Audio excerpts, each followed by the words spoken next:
गुरुदेव को प्रणाम। जय श्री श्याम। जैसा कि आप जानते हैं कि मैं आपको पिछले कुछ एपिसोड से भगवत गीता को डिकोड करके सुना रही हूँ। मतलब जो भगवत गीता सबको पढ़ने में मुश्किल लगती है, उस भगवत गीता में जो भी मुश्किल शब्द हैं, मुश्किल बातें हैं, अध्यायों के नाम हैं, मैं आप सबको उसको ईजीएस्ट फॉर्म में आपको बता रही हूँ। तो जैसे उसी के अंदर ही आज मैं आपको भगवत गीता का अध्याय 16वां सुनाने जा रही हूँ, जिसका नाम है देवासुर संपद्विभाग योग। अब इस अध्याय में भगवान ने क्या बताया है, देवासुर संपद्विभाग योग में कि तो देवासुर मतलब देवता और असुर, और संपद्विभाग मतलब संपदा। तो इसका मतलब क्या है, भगवान कहते हैं मनुष्य जो है, मनुष्य के अंदर दोनों ही गुण विद्यमान होते हैं। मतलब मनुष्य देवता के भी गुण लेकर आता है और असुर के भी गुण लेकर आता है। अब इसके अंदर बैलेंस कैसे, मतलब इसके अंदर ज़्यादा किसी में कोई गुण ज़्यादा होता है, किसी में कोई गुण ज़्यादा होता है, ये मतलब हम देखने में आता है। तो किस प्रकार से, जैसे देवता का गुण क्या है, मतलब अच्छाइयाँ, सकारात्मकता, वो देवता का गुण है, वो दैवी संपदा से युक्त मनुष्य कहलाएगा। और इसी प्रकार से जो क्रोधी होता है, जो झूठ बोलता है, जो दूसरों पर अत्याचार करता है, वो आसुरी संपदा से युक्त मनुष्य कहलाता है। और मतलब जिसके अंदर भी जो भी गुण ज़्यादा होते हैं, वो मनुष्य जो है उस कैटेगरी से बिलोंग करता है। अब भगवान इसमें साथ में ये बताते हैं कि अब दैवी संपदा से युक्त जो मनुष्य हैं उनके लक्षण क्या होते हैं, और आसुर संपदा से युक्त जो मनुष्य उनके लक्षण क्या है। जैसे कि हम नाम से ही समझ पा रहे हैं, मगर भगवान जो बताते हैं अर्जुन को, वो भगवान उसमें बताते हैं कि जो भी भय, जिसमें सर्वदा भय का अभाव होता है, जिसमें क्रोध का अभाव होता है, जो भगवान को तत्व से जान जाता है। तत्व से जानने का मतलब क्या है, जैसे मैंने आपको पहले कई अध्यायों में बताया, क्योंकि भगवान ने अपने को तत्व से जानने के ऊपर बहुत ज़्यादा जोर दिया है पूरी भगवत गीता में। तत्व से जानने का मतलब प्रकृति और पुरुष वाले संयोग से इस पूरी सृष्टि का निर्माण हुआ है। इस बात को हमको तत्व से जानना पड़ेगा, और इस बात को समझना पड़ेगा कि भगवान हर जगह विद्यमान है, हर मनुष्य में, हर जीव में, हर पेड़ पौधे में, पूरे यूनिवर्स के अंदर, हर कण कण के अंदर भगवान विद्यमान है। ये चीज़ जो होती है, अगर हम इस चीज़ को समझ जाते हैं तो ये भगवान को तत्व से जानना कहलाता है।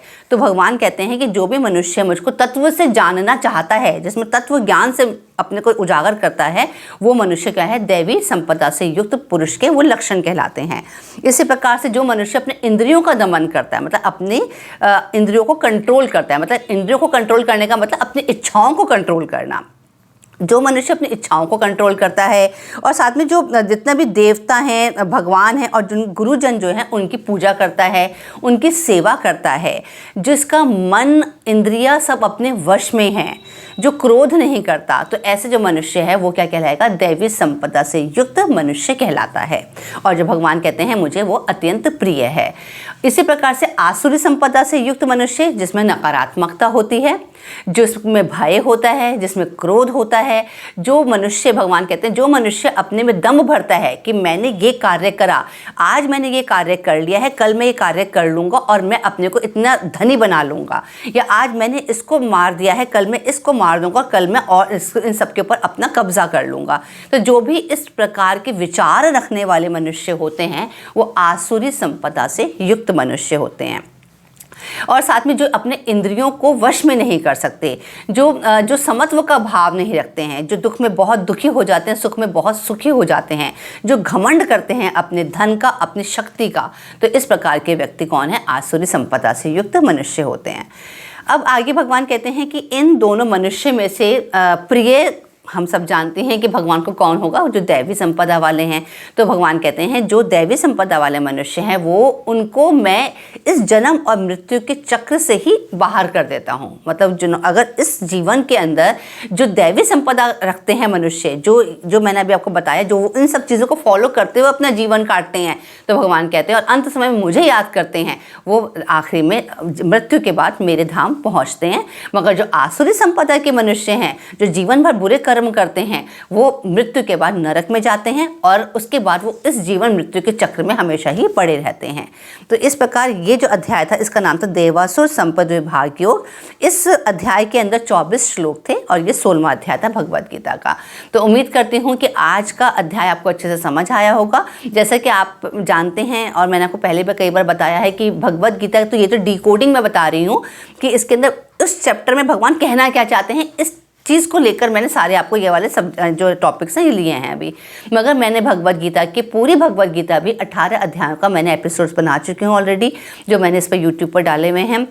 कई लोग होते हैं कि जो रीड नहीं कर पा रहे होते किसी भी कारण से, तो वो लोग और कई लोगों का ऐसा भी होता है कि जो कहते हैं हमें सुनकर ज़्यादा अच्छा समझ आता है, तो उन लोगों के लिए ये है कि आप लोग मेरे वो वाले एपिसोड जाकर ध्यान से सुनिएगा, तो आपको पूरी भगवद गीता कंप्लीट उसमें समझ आएगी। और जब कुछ समझ नहीं आता तो आप डिकोडिंग वाले एपिसोड्स को सुनकर उसको क्लब करके सुनेंगे, तो आपको जो हम लोग बहुत सारे लोग ये वाली बात कहते हैं कि भगवद गीता पढ़ते हैं जो समझ नहीं आती है, अगर आप ऐसा कॉम्बिनेशन बनाकर मेरे एपिसोड्स देखेंगे तो आपको भगवद गीता एक ही बार में अच्छे से समझ आ जाएगी।